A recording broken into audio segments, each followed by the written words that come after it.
Bom dia, bom dia, bom dia! Vamos nós aqui mais uma vez, mais uma semana. Estão enjoados de mim? Porque eu não enjoei de vocês, viu? Eu quero dar bom dia a vocês, né? Vamos para mais uma aula do 7º ano. Quero chamar você do 7º ano A, do 7º ano B e do 7º ano C para embarcar comigo aqui nessa aula sobre as plantas, né? Esse reino incrível, maravilhoso, diverso que existe no nosso planeta, né? E aí eu quero te chamar para a gente aqui continuar com esse grupo lindíssimo que são as angiospermas. Esse grupo cheio, completo, né? Como a gente está podendo aprender. É o grupo que é constituído de todas as partes, desde raiz, caule, folha, frutos, flores, sementes, né? É um grupo que foi capaz de tomar conta do nosso planeta, das mais variados tamanhos, formas, né? Dos mais variados frutos. E aí nós vamos ter hoje os órgãos vegetativos das plantas, né? Que são o caule. Na aula passada nós vimos a raiz, né, das plantas e sua importância, né, para a vida da planta. Hoje nós vamos ver o caule, vamos ver a folha, né, as suas características, como também a sua importância para a vida do vegetal. Vamos aprender também sobre os órgãos reprodutivos das plantas. Flores, frutos, sementes e aí um pouco da nossa atividade. É aquilo que eu já falei para vocês. Um bom cantor, ele não vai pro show sem antes ensaiar. Um bom dançarino não vai se apresentar sem antes ensaiar várias vezes. Um bom aluno não tem como ele exercitar, ele aprender melhor se ele não exercitar. Então o exercício de fixação, ele é capaz de transformar, modificar, como também ainda fixar melhor aquilo que a gente aprende com o professor, certo? Então, quando vocês estão fazendo a atividade de vocês estão ensaiando para que aquele conhecimento fixe na sua memória, certo? Vamos lá. Então, qual é o meu objetivo hoje com vocês? O meu objetivo é ajudar você a compreender as principais características das angiospermas e também a sua importância ecológica e econômica, certo? Eu quero ajudar você a compreender os órgãos vegetativos, que sem eles a planta não pode viver, como também os órgãos reprodutivos das plantas e como eles estão relacionados com a manutenção da vida daquele vegetal e a perpetuação da espécie, né? Aquilo que a tia já falou e que com certeza é um assunto que despertou curiosidade de vocês pelo fato dessa reprodução das plantas. Então vamos lá. Tome a mão aí a sua apostila, né? No assunto, no tema caule, tá bom? Vamos lá. O caule é o órgão de sustentação da planta e de condução de seiva. O órgão de sustentação de vocês é o quê? Além do pé, as pernas, permite que vocês se ponham de pé, não é verdade? Que vocês tenham equilíbrio. A planta, o caule das plantas, ele é esse órgão de sustentação, que permite que ela fique de pé, que ela se sustente, que ela sustente aquele monte de galho, de folhas e de flores e frutos que ela tem. Nele estão os vasos condutores de seiva. Lembra que Tia Laine já falou sobre o xilema e o floema, vasos condutores de seiva, como se fossem as veias dessa planta, né? Porque vai conduzir uma seiva. No caso dos vegetais, eles têm dois tipos de seiva, né? Que é o quê? A seiva bruta, ela é composta de água e sais minerais. essenciais para a vida dessa planta. Que esses sais minerais e essa água, eles são absorvidos pela raiz da planta, que é aí o xilema, né? Que é o que transporta a seiva bruta, né? Aquela seiva que é comum, aquela seiva que sem ela a planta não vive, que é a água e os sais minerais, certo? Ela também vai ter no caule o transporte, os vasos condutores de seiva elaborada. O que é essa seiva elaborada, Tia Elaine? Pelo amor de Deus, é uma seiva delicada, que é o que? É composta de água também e dos produtos da fotossíntese, que é a glicose, né? Que a gente viu que a glicose, ela é produzida através da fotossíntese, não é isso? Que é o açuquinha da planta, que é o alimento da planta. Por isso que as plantas são autótrofas, que elas têm essa capacidade de produzir o seu próprio alimento. Ninguém vai lá na planta colocar alimento. Elas mesmas produzem o que elas acham, o que elas consideram necessário, do tanto que elas precisam, né? E elas não precisam ninguém botar comida para a planta, alimento para ela. Ela mesma produz o seu próprio alimento. E essa seiva elaborada, ela é transportada pelo floema, que é também esse vaso condutor de seiva, produzida principalmente nas plantas, nas folhas. Então veja, o floema mais produzido nas folhas, porque Tia Elaine lembra fotossíntese, né? Fotossíntese é mais produzido nas folhas. Existem plantas que desenvolveram uma capacidade de ter a clorofila, né? Lá também no caule. Nós vamos ver adiante. Também pode armazenar substâncias nutritivas, né? No caule, né? Tem algumas plantas que o quê? Muita gente até consome o caule de algumas plantas, né? Também podemos afirmar que a importância econômica do caule, a importância econômica do caule das plantas está diretamente ligada à indústria alimentícia, o que eu disse dos alimentos, como também na fabricação de móveis. A gente aprendeu desde lá do Fundamental 1 que o caule das plantas serve também para fazer, que é uma madeira, que dela se fazem móveis belíssimos, né? Para que a gente possa estar usando na nossa casa, certo? Bem, das plantas herbáceas, o que é planta herbácea, Tia Elaine? É aquelas ervas, chamada também de ervas. Apresentam um caulezinho fino, macio, flexível e maleável, e geralmente é verde. Tem pequeno porte, o caule é bastante flexível. Isso pode ser observado no feijoeiro, no dente de leão, na salsinha, na camomila e vários outros, né? Geralmente utilizado na nossa alimentação. Em árvores que suportam bastante peso, porém o caule deve ser mais firme e resistente. Claro, uma árvore de grande porte, ela não tem condição de ter um caule flexível, fino. Não pode, ela precisa de um caule grosso, forte, para que possa sustentar aquele tamanho daquela árvore, como também a sua copa, seus galhos, suas frutas, suas flores, né?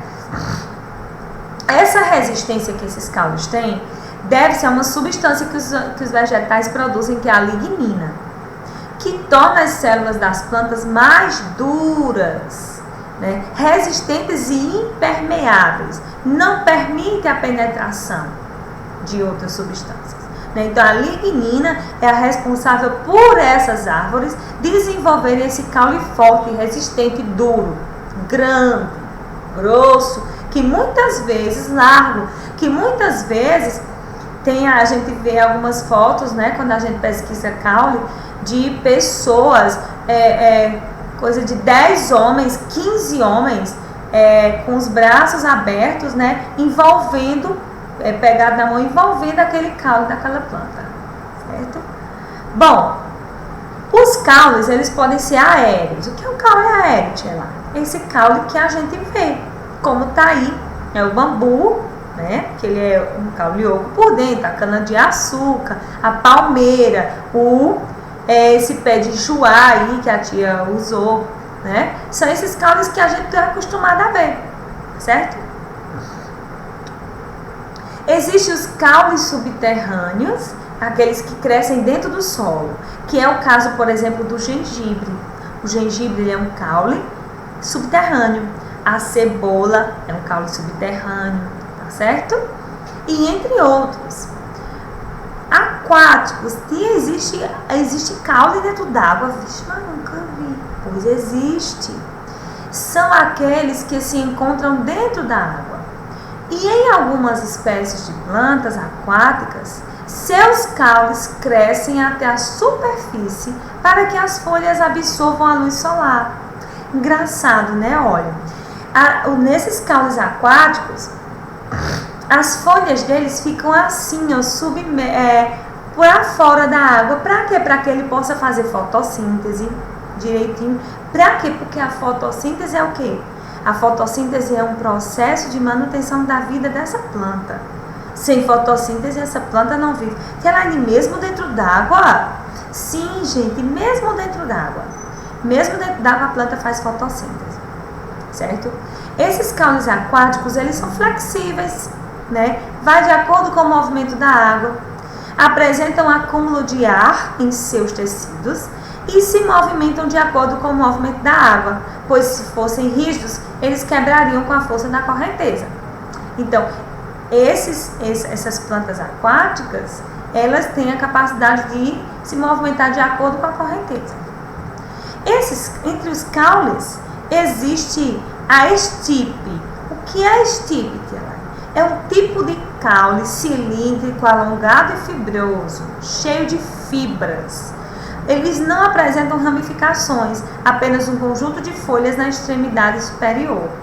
É o caso, gente, da palmeira, dos coqueiros, aquele caule firme, que a gente chama de estipe, alongado, fibroso. Quem já tocou no caule do coqueiro sabe o que é isso, fibroso. Se você não tocou, mas você tem aí a possibilidade de ir na casa do vizinho ou até mesmo no seu quintal, toca no caule do coqueiro que você vai ver como ele tem várias fibras, né?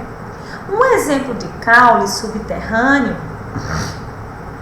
do tipo tubérculo é a batata inglesa, o rabanete, a batata baroa, também conhecida como mandioquinha. São alguns exemplos de tubérculos, de caules tubérculos. Já a batata doce, a cenoura e a beterraba, o aipim e o inhame, apesar de semelhantes aos tubérculos, eles pertencem ao grupo das raízes. Então, ó, a batata inglesa, que é essa que eu coloquei no quadro, no slide, ela é um caule. Já a batata doce, o aipim, a mandioca, o inhame, a cenoura, a beterraba, eles são raízes. Preste atenção para não confundir, tá certo? Muito utilizado em quê?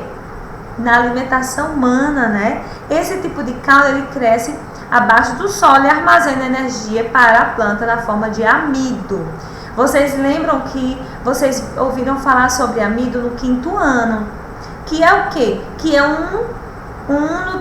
o amido, ele é tem muito nutriente para o crescimento e o desenvolvimento do ser humano, certo? Em ambientes com pouca disponibilidade de água, os caules das plantas, eles são capazes de armazenar água na estação chuvosa, como ocorre com os cactos, que têm caules denominados suculentos. Esses caules, eles são comuns em biomas como a caatinga, lá no deserto. E aí, alguns alunos bastante curiosos, né, pensam aí, Tia Laine, é possível a gente tomar água do cacto? Gente, você pode abrir o cacto e você pode ver que a água dele não é uma água líquida. É uma água como se fosse uma geleia. Como é que você vai tomar água disso ali, gente? Não é? Então, aquela água do cacto, ele aproveitou quando ele é criado, quando ele está no ambiente, quando ele está no solo, quando ele está no ambiente natural dele, sem ser invasinho. eles aproveitam a época chuvosa e captam toda a água necessária que ele vai precisar para poder aguentar um bom tempo sem água, sem o solo ter água. Então ele que nós vamos ver lá em folhas, como os cactos eles desenvolveram adaptações para poder suportar altas temperaturas sem se ressecar e sem morrer. Bom, as plantas podem ainda apresentar especializações que possibilitam que interajam melhor com o ambiente. Os acúlios não têm vasos condutores de seiva e são facilmente destacáveis, como a roseira ou espinhos, como no limoeiro. Acúlios e espinhos, gente, são esses espinhozinhos que a gente às vezes vai pegar uma flor para dar para a mãe da gente, né? E aí a gente vai roubar a flor. Quem nunca fez isso, né? Vai tirar a flor do jardim e lá se fura. O que é isso ali, Elaine? São estruturas que modificadas, porém elas são vasos condutores de seiva. Se você cortar esse espinho, você vai ver que dentro dele vai sair uma aguinha. Isso ali é a seiva daquela planta. Que também são estruturas de defesa das plantas. E são difíceis de tirar, né? As gavinhas, como é o caso dessa imagem aqui, no cantinho, no seu visor aí no lado direito inferior, são estruturas que permitem a fixação da planta, como o chuchu e a videira. Já o chuchu, ele tem aquela partezinha pontiaguda, mas é fácil de tirar. Bem, e aí sobre o caule, eu aconselho você fazer essa experiência da página 46. É uma experiência muito incrível, porque você pode utilizar uma flor que você pode estar adquirindo aí na sua casa ou na floricultura, que é o quê? Você pode utilizar aí, ele usou 2 corantes alimentícios, aquele que a gente usa para fazer cobertura de bolo, né? Você coloca 2 copos com água, e cada copo você vai colocar um corante alimentício. Nesse caso aí, nessa flor, o que você vai fazer? Você vai pegar aqui, vamos dizer que isso aqui seja o caule, você vai dar um cortezinho aqui no caule, dividindo ele ao meio, e coloca cada caule num copo de água com corante. E aí pode esperar algumas horas, que vai acontecer? Esse caule ele vai sugar a seiva, né, desse copo que vai estar com água, e ele vai levar lá para as pétalas dessa flor, fazendo com que essas pétalas adquiram uma coloração, uma pigmentação de acordo com o corante que você escolheu. Legal? Faz isso, tira foto, manda pra mim, publica na rede social e me marca. Ou então me manda no meu WhatsApp, tá bom? Bem, vamos falar agora das folhas. Essas folhas belíssimas, né? Incríveis. Esse órgão vegetal ele desempenha muitas funções metabólicas importantes para a planta. Ele desenvolve 3 principais processos. Fotossíntese, que é o processo de produção da glicose, que a gente já viu, já tem falado muito sobre ela. A transpiração, porque ela também transpira. A planta transpira do jeito que a gente transpira quando sua, basicamente, tá? Por ela ser um ser vivo, ela transpira, que ela elimina uma parte da água que tem dentro dela. E a respiração, que como qualquer outro ser vivo, ela também respira e que também vai precisar de oxigênio para poder respirar. Para que esses processos fundamentais para a vida das plantas aconteçam, vai depender de 3 coisas: da estrutura dessa planta, do desenvolvimento dela e do tamanho das folhas que ela vai ter, que são extremamente importantes. Você já imaginou uma planta bem grandona com folhinha pequenininha? Difícil de imaginar, né? E uma planta bem pequenininha com folhona grandona? Então, tudo é adaptável ao tamanho, a cada estrutura daquele vegetal. Assim, as folhas, elas podem ter os mais variados formatos, né? Formato arredondado, formato pontiagudo, formato parece um estiletezinho, formato retangular, né? A maioria apresenta uma lâmina plana ou nervuras, que são canais formados pelos tecidos de condução de seiva. Se você nunca prestou atenção, pega uma folha aí qualquer na sua casa que você tem uma planta, dá uma olhadinha no verso dela e você vai ver umas ramificações. Isso ali são vasos condutores de seiva. No caso das folhas, ele vai ser o que? O floema. Já o vaso condutor de seiva mais bruta, aquela seiva que chega e escorre aquele leitinho, vai estar lá no caule, que é o xilema. Bom, a fotossíntese a gente já falou sobre isso.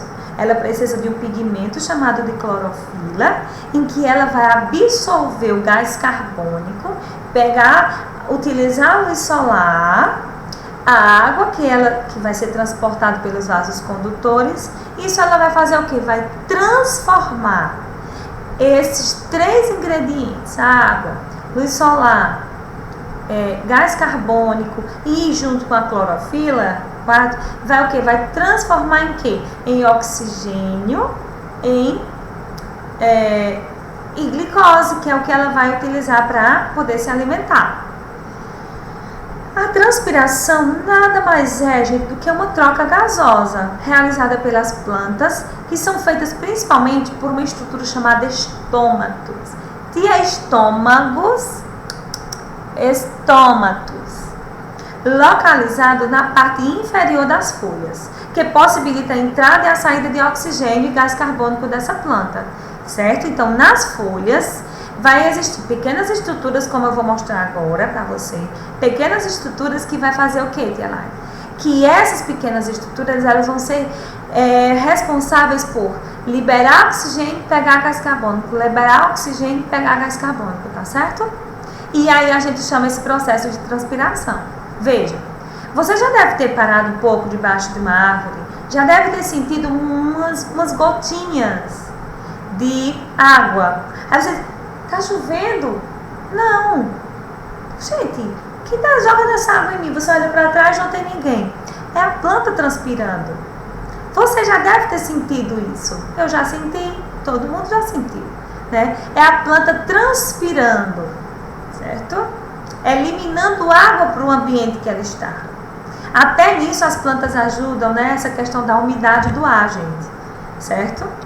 Bem, quando os estômatos estão abertos, e aí eu convido você a dar uma olhada nessa estrutura aqui, ó.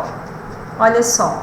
Quando os estômatos de determinadas folhas estão abertos, a planta está perdendo água para o ambiente. É quando você sente quando ela caiu em você, né? Geralmente em plantas de ambientes secos, os estômatos devem fechar nos períodos mais quentes. Então, ó, quando a planta vai liberar água para o ambiente, os estômatos dela, aqui, ó, eles ficam abertos, certo? Geralmente acontece também no período chuvoso. Já quando está no período quente, a planta não pode perder água. Ela sente aquela temperatura. Então ela diz assim, eu vou perder água, não posso. Aí ela o quê? Fica com os estômatos fechados, ó. E aí ela não permite essa perda de água, porque ela precisa da água. Tá certo? Então, olha só. Enquanto umas plantas estão perdendo água, né, ó, soltando água para o ambiente com os estômatos abertos, outras folhas dessa planta estão com os estômatos fechados. E assim, enquanto uma está aberta, o outro está fechado. Nas plantas de ambientes úmidos, como nas florestas tropicais, em ambiente quente e úmido, os estômatos ficam abertos por mais tempo e as folhas são maiores. Por isso que no ambiente assim, de floresta, de mata, de sítio, a gente sente o ar mais fresco, né? Porque elas têm essa capacidade de estar liberando mais água. Com os estômatos abertos, a água absorvida pelas raízes é eliminada pelas folhas, como a tia já explicou. Para evitar essa perda de água, algumas plantas, como os cactos, o mandacaru, eles apresentam umas folhas modificadas em espinhos. Nesse caso, o caule é quem apresenta a clorofila e é nele que ocorre a fotossíntese. Veja, no cacto, você já deve ter visto, tocado, que eles têm uns espinhos. O que é isso ali, Tia? São as folhas do cacto que foi modificada. Para quê? Para que não tenha esses estômatos para ficar perdendo água. para o ambiente. Então, o cacto ele foi nascendo e foi uma planta que adaptou-se ao ambiente que ele vive, porém as folhas dele é modificada em espinhos para ele não perder essa água. No caso do cacto, quem vai fazer a fotossíntese é o caule, tá certo? Porque é no caule que vai ter a clorofila, tá bom? E aí essa outra planta que é a orelha de elefante, né, com folhas largas, típicas da floresta tropical, onde os estômatos ficam abertos. Bem, algumas plantas, e aí eu venho chamar a atenção dos meus alunos queridos, né, lembro aqui de Guilherme, lembro de Yara, Ana Júlia, que perguntaram sobre as plantas carnívoras, né, que fazem parte dos grupos das angiospermas. São o quê? As brácteas são folhas coloridas cuja função são de proteger as flores e de atrair os animais polinizadores. Então as brácteas, elas têm a capacidade de ter uma coloração diferente para atrair os animais polinizadores, que a gente vai estar já estudando sobre isso. Já as plantas insetívoras, que a gente conhece como carnívoras, elas são plantas, as folhas delas, elas têm pelos e produzem uma substância viscosa, como se fosse uma babazinha, para prender e digerir os insetos. Essas plantas, que a gente chama de carnívoras, elas realizam fotossíntese, porém, por crescerem normalmente em locais com solo pobre de nitrogênio, elas absorvem esse nitrogênio dos insetos que elas ingerem, que elas capturam. Então, não é uma planta grande, não tem como comer gente e animais maiores, ela vai se alimentar dos insetos, da mosca, da abelha, né, daquele insetozinho que pousar nessa planta. Aí ela vai fazer o que? As folhas se fecham, aqui dentro da folha vai ter substâncias viscosas que vai prender esse animal para que ele morra e dali a planta poder tirar o nitrogênio, que ela é pobre de nitrogênio, tá bom? Então, essa é uma dúvida de muita gente sobre as plantas carnívoras. Não se trata da planta que tem dente, que tem língua, não. São folhas que se adaptaram para poder absorverem aquele nitrogênio e poder sobreviver nesse ambiente pobre de nitrogênio. Ok? Agora vamos aos órgãos reprodutivos das plantas, né? Nós sabemos que todo ser vivo tem órgãos reprodutivos. Nós temos órgãos reprodutivos, os animais têm órgãos reprodutivos, as plantas têm órgãos reprodutivos. Bem, as flores protegem as estruturas produtoras de gametas masculino e feminino, enquanto os frutos protegem a semente em sua formação e auxiliam na dispersão. Já, assim, flores, frutos e sementes estão envolvidos na reprodução das plantas. Nós vamos ver cada um agora, certo? Flores lindas, que todas as mulheres gostam de ganhar, não é verdade? Então vamos lá. As flores, elas são responsáveis pela reprodução das angiospermas. Após o processo de fecundação, a flor dará origem aos frutos e às sementes. Veja só. As flores, elas são formadas por folhas que se modificaram. As folhas são modificadas para que nasça essa flor. As sépalas e as pétalas são estruturas de proteção dessa flor. Para proteger o que, Tielaine? Os órgãos reprodutores dela. Veja só. As pétalas, por meio das suas cores, da sua forma, do seu tamanho, do seu cheiro, elas também atraem os agentes polinizadores que vão ser essenciais para fazer essa reprodução da planta. Então veja só, a flor ela não tem essa cor colorida só porque ela quer. Ela tem essa cor colorida para atrair os animais. Ela tem diversas formas também para atrair animais. E o aroma também. Tem algumas flores que têm cheiro de cadáver. Mas é porque tem animal na floresta, no ambiente, que gosta daquele cheirinho de cadáver. Ai, tio, que nojo. Mas é verdade. Existem vários tipos de cheiro, de aroma. Ah, Tielaine, aí Pedro Vigni diz assim: oxe, Tielaine, Eu nunca nem senti cheiro das flores, não, nunca nem cheirei. Eu cheiro e não sinto cheiro nenhum. Mas é porque esse cheiro que a gente se adaptou a sentir um cheiro mais forte. O cheiro das plantas, ele é mais delicado, suave, porque os animais polinizadores, eles gostam desse cheiro suave. Então, as sépalas, ó, veja só, aqui, ó, tá vendo aqui onde está o meu cursor? As sépalas, elas são estruturas, são folhas modificadas para proteger as estruturas reprodutivas da flor. As pétalas são folhas modificadas, com aroma, cores, tamanhos e cheiros diferentes, né? Pois bem, vamos lá. Bem, olha só. É na flor onde está o milagre da vida dos vegetais, tá certo? Então, ó, aqui, do jeito que nós temos a parte feminina, né, os órgãos femininos, e os homens têm os órgãos masculinos que vão fazer reprodução também para a perpetuação da espécie, a flor também tem. Preste só atenção. O carpelo é essa estrutura aqui, ó, maior, né? É a estrutura feminina. Aqui também chamado de gineceu. Por quê, tia Laine? Aqui é onde ele vai guardar o óvulo, né? Aqui é onde vai ter o ovário, onde vai guardar os óvulos para que essa flor se desenvolva, para que aqui haja a perpetuação da espécie. Nossa, tia Laine, óvulo me lembra os gametas femininos, né? Do ser humano, exatamente. Pois bem, a flor também ela tem ovário e ela também produz óvulos.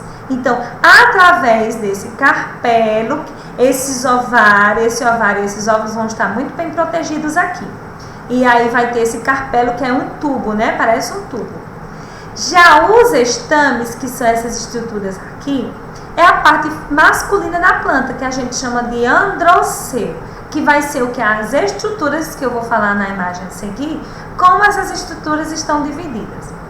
Essas estruturas estão responsáveis pela reprodução da planta. Lembrando que o carpelo, também chamado de gineceu, é a parte feminina. O androceu, que é aqui a parte do estame, é a parte masculina. Em algumas plantas, gente, elas desenvolvem as duas estruturas, tanto o estame quanto o carpelo. Mas a gente vai ver que também na natureza vai ter planta que só vai desenvolver o carpelo. E que só vai ter outras que só vai desenvolver os estames, que é o androceu.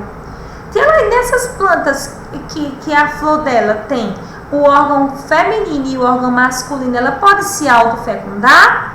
Sim. Por isso a gente chama ela de hermafroditas.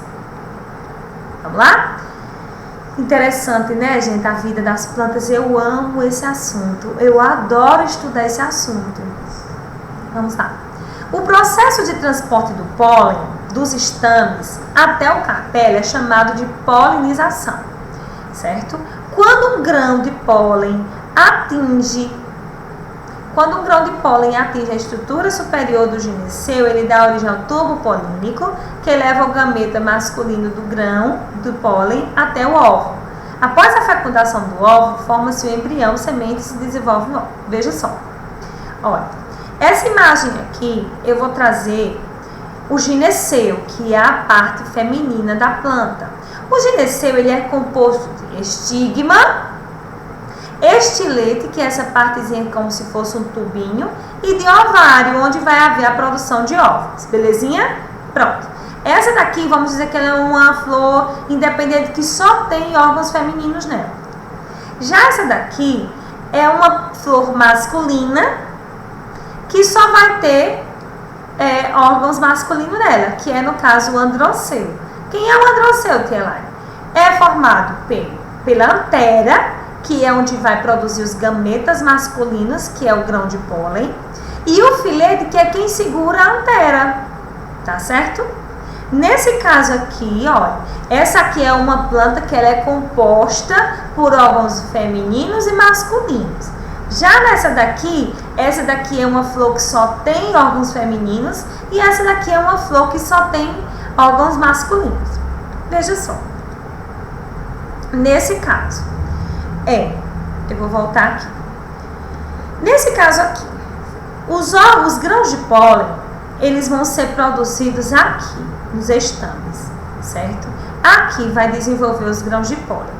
No caso dessa flor, vamos dizer que os grãos de pólen, com auxílio do vento, um pouco do vento, da água, ou até mesmo dos animais polinizadores, uma abelhinha veio aqui, ó, para sugar o néctar dessa flor. Nesse caso, o estame que está cheio de grãos de pólen, nessas estruturas aqui, ó, essa, cheio de grão de pólen, a abelha vem captar o néctar, que é a açuquinha da flor. Ao passo que a abelhinha, ela está sugando o néctar dessa flor, ela acaba que se movimentando, ela pega os grãos de pólen e joga sem querer, ou toca aqui no carpelo, que aqui, ó, vai cair os grãos de pólen, aqui vai descer, formando pelo tubo polínico, vai aqui até fecundar o óvulo, que está aqui no ovário. Captou? Lembrando, os grãos de pólen sendo produzidos aqui no estame, o que é que vai acontecer? Os grãos de pólen estão lá.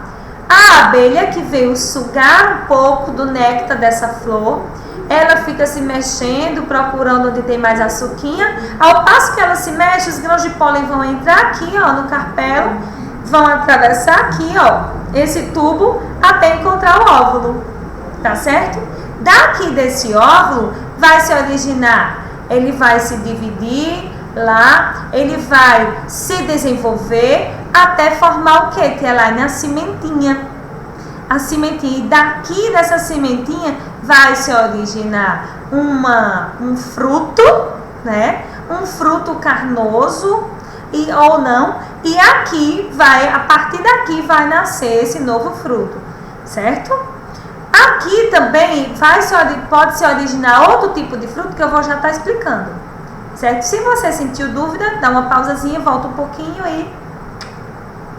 e tenta entender direitinho essa parte que te explicou. Já aqui eu trago, olha só, a abelha que Tia Elaine falou, olha aqui a cauda dela, cheia de grão de pólen, né, ó. E aqui acontece o quê? Vamos lá.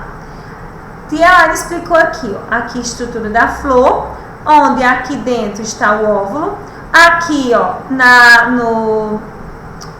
no androceu, né, na antera aqui, ó, a antera produz os grãos de pólen, aqui, ó, quando eles se abrem. Aqui é o óvulo, que é aquela estrutura que vai estar bem aqui, ó, dentro da flor. Os grãos de pólen, quando a abelha vem sugar o néctar da flor, ele vai, né, ele pode estar soltando, ajudando esse grão de pólen, levando esse grão de pólen até o carpelo, aqui, ó, onde aqui já está guardado os óvulos, aqui vai se desenvolver e aqui formar a semente dessa fruta. Lembra, gente, que não só a abelha pode fazer a polinização, né? Morcegos, abelhas, moscas, vários outros tipos de inseto podem ajudar nessa polinização, levando os grãos de pólen de uma flor que talvez seja masculina até uma flor que talvez seja feminina. E aí ele vai estar levando os grãos de pólen de uma flor a outra, ajudando aí nesse processo de polinização e fecundação, já que a planta ela não pode estar saindo, né? Ela é imóvel, então o animal vai lá, involuntariamente, sem nem saber que milagre da vida ele está fazendo, levando esses grãos de pólen até essa estrutura feminina da flor. Olha, gente, quando o óvulo é fecundado nessa flor, temos aí uma semente. Já quando ele consegue se desenvolver dentro desse ovário e tudo direitinho lá, é onde acontece o fruto. Tia Elaine quer dizer que uma flor de uma planta frutífera pode se transformar em fruto? Exatamente. Uma flor de uma planta frutífera um dia foi um fruto de uma planta frutífera, um dia foi uma flor. Legal, né? Isso, gente. Então, vamos lá. Frutos. Aqui a gente já entendeu o que é polinização, como acontece o nascimento dos frutos, né? Claro que dentro do fruto tem a sementinha, e essa semente, ela tem uma grande importância na natureza também, que a gente vai estar já vendo, mas aqui eu quis explicar como acontece essa fecundação das flores, já que elas são os órgãos reprodutivos, onde vai ter os gametas femininos e masculinos das plantas. Frutos. Qual é a função do fruto? Proteger a semente, aquele embriãozinho, em sua formação até o seu amadurecimento, auxiliando também na dispersão, processo este que garante que as sementes sejam levadas para locais em condições favoráveis para germinar e crescer. E aí eu lembro a você que existem pássaros, né? Existem aves que se alimentam dos frutos das plantas. Ao passo que eles vão comendo esses frutos ou quebrando as sementes, eles vão estar ali espalhando aquela semente triturada. Se aquela semente cair em terra fértil, em terra boa para ele se desenvolver, vai se desenvolver naturalmente. Que é isso que acontece, que aconteceu desde lá do princípio nas florestas também, né? E aí, gente, não é só o homem que pode estar jogando essa semente no ambiente. Ela também pode ser dispersada por esses animais, né? Tão incrível, né, gente, isso? Dependendo da espécie da planta, a dispersão dos frutos pode ser realizada pelo vento. Nesse caso das angiospermas não é tão comum ser dispersada pelo vento. Pela água pode ser, sim, porque bate naquela fruta, ela cai e ali o animal come aquela parte carnosa do fruto e ali até a semente ser absorvida pela terra e ali germinar uma nova planta, né?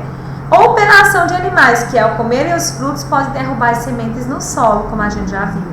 Ou depois de engolidas, eliminadas pelas fezes. Nesse caso, podem ser levadas para outros ambientes. Por exemplo, o passarinho está aqui voando, né? Voando na floresta, de repente, pássaros, eles comem o quê? Ou animais pequenininhos, ou plantas, não é assim?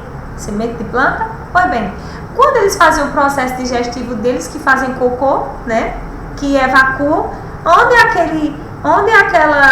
ele evacuou, onde cair, se cair em terra boa e tiver ali grãos, né, sementinhas, pode germinar uma nova planta? Sim. Então, alguns frutos apresentam estruturas externas que podem se prender no pelo de animais ou nas roupas das pessoas, que os levam para outros lugares, como os carrapichos. Oxe, tia, carrapicho? Sim, carrapicho, gente, ele é uma semente espinhosa de algumas plantas. E às vezes elas aderem ao nosso corpo, quando a gente sacode elas, porque elas também machucam, né? Quando a gente sacode, onde ela cai, ela pode nascer uma nova planta? Sim. Bem, quando estão maduros, esses frutos eles podem ser carnosos. Como é carnoso, tia? Que tem aquela parte suculenta, aquele suquinho que a gente ingere, né? Ou então, como no caso o abacate, a laranja melancia, o pepino, a manga, vários outros. E também os frutos eles podem ser secos, como o trigo, o arroz, o milho, a vargem, a ervilha, o feijão, o amendoim, né? Alguns frutos, gente, eles são classificados como pseudofrutos. O que é isso, tia Lai? Ou seja, eles podem ser frutos acessórios, pois não se originam do ovário da flor, e sim de outras partes. São como exemplo a maçã, a pera, o morango, o caju, o abacaxi, o figo, entre outros. Tia Lai, como assim não se originou do ovário? Lembrando que o ovário da planta, né, tá aqui, certo? E como ele não se originou do ovário, ele pode se originar de quê? Tia Lai, dessa parte aqui, do receptáculo floral, que é essa parte aqui que segura a sépala.